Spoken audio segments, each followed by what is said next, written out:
Hi, I'm Jess Finster, Community Director at Bethesda, and I'm here today at Bethesda Game Studios to talk to you all about the next update coming to Starfield. The team has been hard at work, so let's go chat with them to see what they've been working on.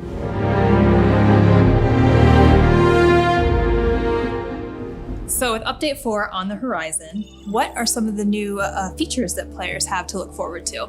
So we've seen a lot of feedback online that players really want a lot more utility and detail in our surface maps. So we took what's there, we blew it all up, and instead now we have a whole new aesthetic to the surface maps where you can see the terrain, all the detail in the terrain, trees, rocks, all the structures in the loaded zone. It's a lot easier to navigate. We've also made it easier to get around the cities. You can see markers for all the shops, the enhanced boutiques, restaurants, you name it, it's all there. It's a lot easier to get around now. With Update 4, we're also adding a bunch of gameplay options. So for that, players can really tune their experience how they prefer. We're adjusting things like capacity of vendor credits, the actual carry weight. Additionally, affects to difficulty. So some of those, depending on how you play, you can actually tune to be like space combat more difficult or gun combat less difficult. It's really up to you. And depending on how you balance them, it'll change how you get XP. That's awesome. So you're really upping the ante for players that want an even bigger challenge. Yeah, and with that, we actually are adding what's called the extreme difficulty. It sits above very hard, and it really, really makes you pay attention, especially for the higher level characters. How about ship customization? I know players are really capitalizing on all of the ship content in the game, and we've seen some really crazy stuff out there that I'm sure you guys have seen as well. But are you adding anything more to the ship customization? Yeah, so people love to customize their ships. Like some of the builds out there are just mind-blowing. Some beautiful, beautiful stuff. So now we're turning our attention to the inside of the ships. So we're adding a decorate mode where you can go and fully furnish and customize the interior layout of the ships, place the furniture, decorations, basically everything you can do in outpost mode, we can now do in the ship and it's saved, and you can do that to your entire fleet. In addition to decorate mode, we're also offering a whole new set of empty habs. So basically, instead of pre-cluttered habs in the ship builder, we'll have a new set where there's no furniture, there's no decoration, nothing. It's a total blank slate so players can just kind of fill it up with their own stuff. That's amazing. They'll really get to emulate whatever their personality showcases outside on the inside then. Yeah, exactly.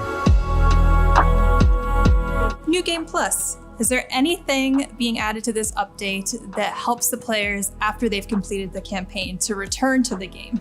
Yeah, so if you're like me and you find the more you go through the Unity, the more you become the hunter, the one thing I want to do is be able to respec my traits. So we're adding that. So in case you're getting tired of Wanted or want to change your alien DNA, and you really want that new dream home experience, you get to choose that when going through the Unity. In addition, you'll be able to rechange your appearance. Really living that next second life, huh? Exactly. Awesome. Is there anything else that you guys want to share about this update that players have to look forward to? I mean, you've already shared a lot as it is, but...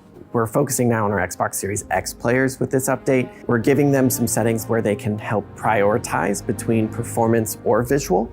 If they choose to prioritize performance, the target FPS will move to 60. And for players that have TVs that support VRR, they'll be able to choose between VRR 40 or VRR 60.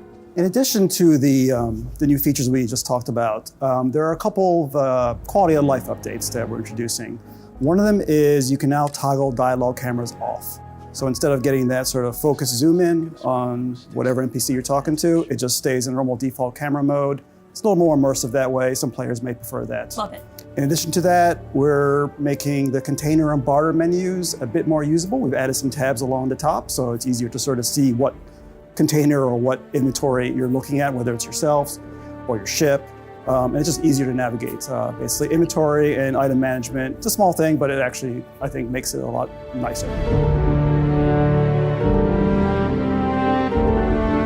So Tim, we just talked to Joe and Istvan a little bit about Update 4 and what's coming, but is there anything else that you want to talk about that's down the horizon? So the team is working on our first land vehicle, so you can drive around on planets.